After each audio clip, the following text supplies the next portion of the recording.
Assalamualaikum warahmatullahi wabarakatuh. Selamat pagi anak-anak. Oke, kembali lagi ke pelajaran ya. Sebelum kita masuk ke pelajaran, kita berdoa terlebih dahulu supaya kita diberikan kemudahan dan kelancaran. Berdoa dimulai. Oke, berdoa selesai. Oke, sebelum kita masuk ke materi, kita coba inget-inget lagi untuk bahasa Indonesia, yaitu termasuk hari pertama pelajaran yang setelah sekian-sekian lama kita tidak berjumpa. Jadi Bu Nadia mau sedikit flashback dulu nih. Nah, materi yang terakhir kita lakuin itu materi buku fiksi dan non-fiksi. Nah, selanjutnya Bu Nadia akan jelasin tentang tanggapan buku fiksi dan non-fiksi. Oke.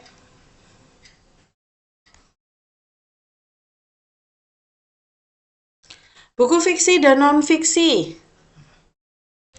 Apakah kalian mengingatnya? Ini di sini ada bukunya Pak B.J. Habibie sama buku cerita anak.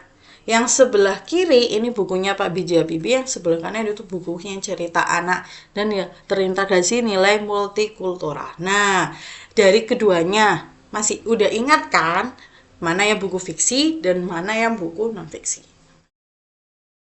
Oke, nah jadi buku fiksi adalah buku yang berisi tentang imajinatif seseorang, yaitu yang tidak berdasarkan fakta, contoh dongeng, cerita anak, novel, dan cerpen. Nah, sedangkan buku non-fiksi itu berisi tentang sebuah informasi berdasarkan fakta dan realitas. Jadi contohnya buku pelajaran, ensiklopedia, maupun artikel. Nah, dari penjelasan tadi, udah ingat kan? Pasti di dalam buku fiksi ada tema, alur, bla bla bla bla. Terus buku non fiksi di dalamnya ada isi, pendahuluan, lain-lain. Udah sedikit ingat? Nah, biar kalian mengingat-ingat lagi. Nah, kita bermain di kuis di sini. Silakan dikerjakan dulu. Ada 10 soal, masing-masing soal itu berpoin 10 poin. Jadi silakan dikerjakan. Oke.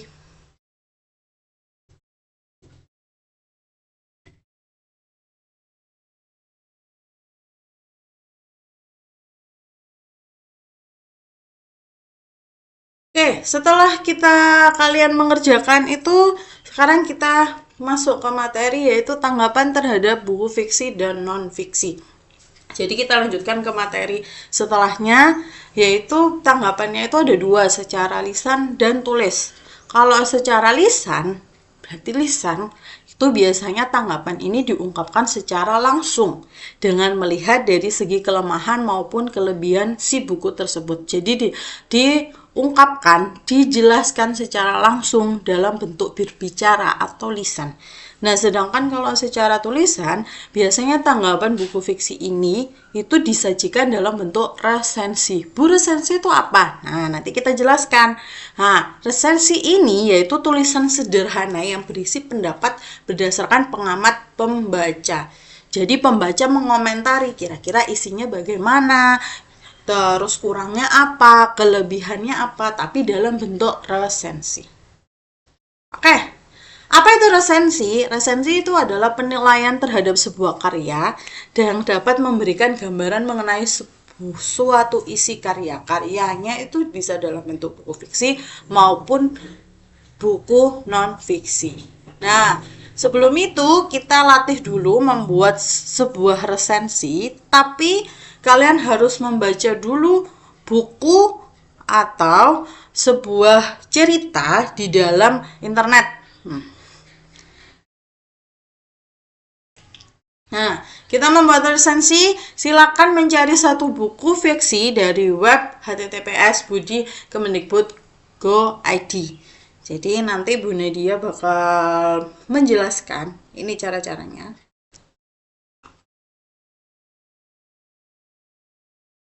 Oke, kalian cari di sini, ini ada web Budi. Kita pilih yang SMP. Temanya bebas, semua tema boleh. Terus bahasanya bahasa Indonesia.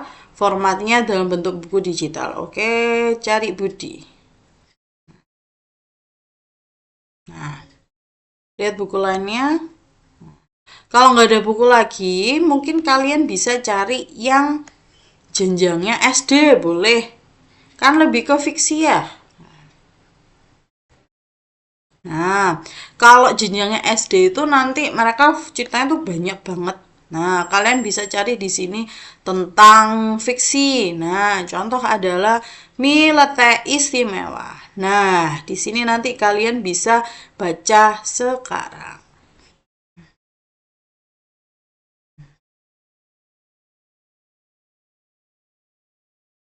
Oke, Naspek, Milete. Nah, nanti kalian bisa mencarinya resensinya dari buku tersebut. Jadi di sini udah ada terbitannya siapa, terus habis itu penulisnya siapa, nah, halamannya berapa, silakan dicari di sini. Terus di sini ada cerita-ceritanya juga. eh, Silakan dilihat sampai halamannya berapa. Loh. Oke, di sini ada penulisnya dan yang silakan dicari. Nah, untuk contohnya itu adalah bentukannya seperti ini. Ada judul, ada pengarang, ada penerbit, ada halaman, ada tahun terbit. Nah, untuk pendahuluan ini berisi tentang si penulis ini, berisi tentang bukunya ini. Bukunya ini terbitan tahun berapa, terus habis itu isinya tentang sedikit isinya tentang apa. Nah, terus untuk isi ulasan ini itu berisi tentang sinopsis. Jadi sinopsisnya sebuah cerita tersebut. Nah, Bu Nadia ini ambilnya buku 365 kisah akhlak. Nah, di sini ada 365 cerita. Bu Nadia ambil cuman satu cerita. Nah, terus Bu Nadia jadiin ke sebuah sinopsis. Jadi nggak semua cerita yang Bu Nadia jadiin sinopsis. Jadi cukup ambil satu saja. Jadi silakan cari yang tadi buku fiksi di Budi. Terus Bu Nadia nulis kelemahan. Jadi di dalam buku itu pasti ada kelemahan dan kelebihan. Entah itu dari segi ilustrasi atau gambaran, terus entah itu dari segi tulisan. Nah, itu nanti dijelaskan di sini. Jadi nanti silakan bisa dibaca hasil resensinya Bu Nadia ya. Ya. Untuk penutupnya ini, jadi seperti kalian merekomendasikan ke orang. Kira-kira ini untuk siapa? Kira-kira bukunya itu disampaikan itu atau diperkenankan untuk siapa. Untuk buku 300 Kisah Akhlak ini itu bisa direkomendasikan ke orang tua yang punya anak, yang punya saudara atau yang punya keponakan juga bisa. Jadi bisa diceritakan ke anak-anak karena ini hubungannya dengan dunia fantasi atau imajinatif. Jadi nanti kalian bisa meresensi dari web, cari buku di web Budi tersebut. Oke. Nah, kalian cari tuh, terus habis itu setelah cari, kalian coba baca di halaman 91. Di situ ada menyusun resensi. Nah, setelah itu, kalau sudah paham, nanti silakan ditulis di buku bahasa Indonesianya masing-masing.